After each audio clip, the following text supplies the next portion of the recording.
Imaginez un ferry qui glisse sur la mer Baltique, en pleine nuit, sous une brume épaisse, et tout à coup, un cri déchirant. Vous n'allez jamais deviner ce qui s'est réellement passé à bord.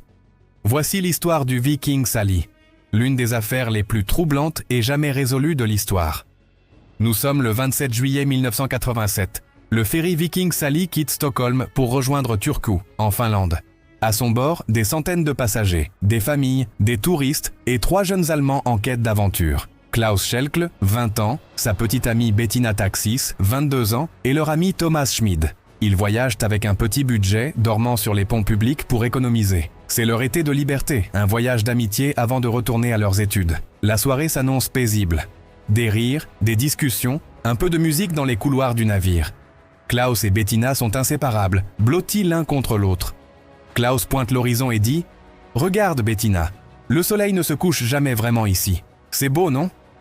Elle lui répond doucement « Oui, mais c'est étrange, comme si la nuit n'osait pas venir. » Vers 1h du matin, ils décident de se retirer. Avec leur sac de couchage, ils montent sur le pont numéro 9, à l'arrière du ferry.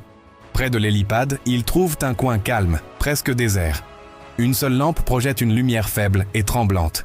« Tu crois qu'on sera tranquilles ici ?» demande Bettina. Klaus lui répond en souriant. « Oui, personne ne viendra, c'est notre petit coin de paradis. » Mais ce paradis ne va pas durer. Vers 3h45 du matin, 3 jeunes scouts danois qui se rendent à un jamboree se promènent sur le pont supérieur pour prendre l'air. L'un d'eux s'arrête net. « Attendez, c'est quoi ça ?» Ils voient 2 silhouettes allongées au sol, couvertes de sang.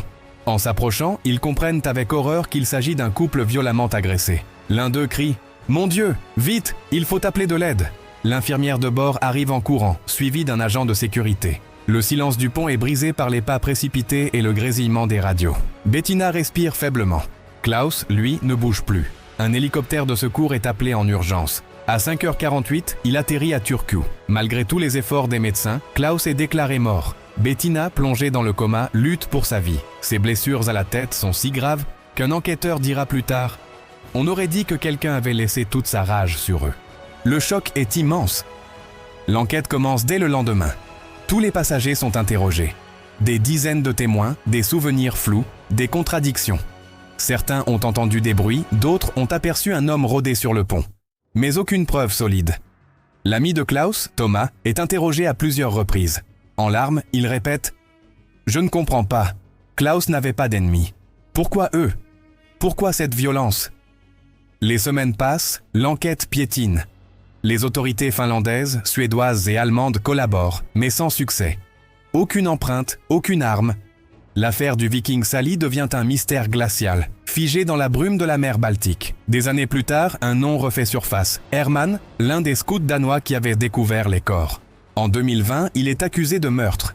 Les médias s'enflamment. Le héros de 1987, celui qui a donné l'alerte, aurait-il été le tueur? Mais lors du procès, les preuves se révèlent fragiles et Herman est acquitté. Le mystère reste entier.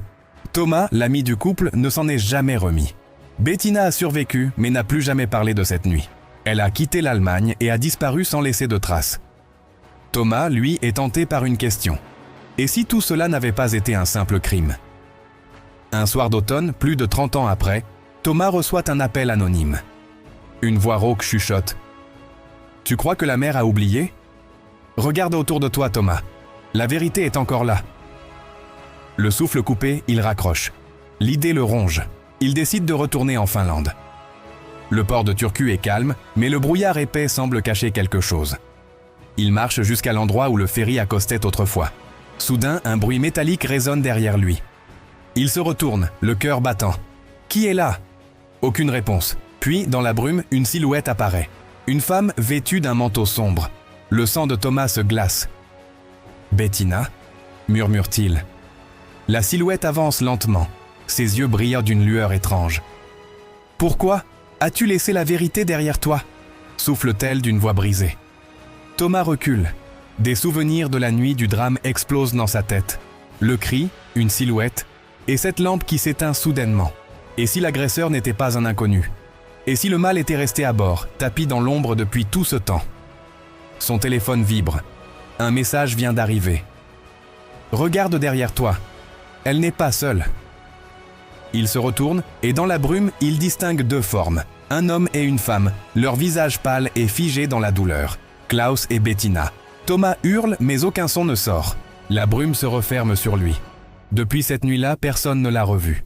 Les habitants du port racontent ce qu'on entend parfois, quand la mer est calme, des voix chuchotées sur les quais. Elles répètent toujours les mêmes mots. La mer n'oublie jamais. Et nous non plus. Si cette histoire vous a glacé le sang, laissez un commentaire avec vos théories. Était-ce un crime humain ou quelque chose de bien plus sombre? Abonnez-vous pour d'autres mystères non résolus. Merci d'avoir regardé.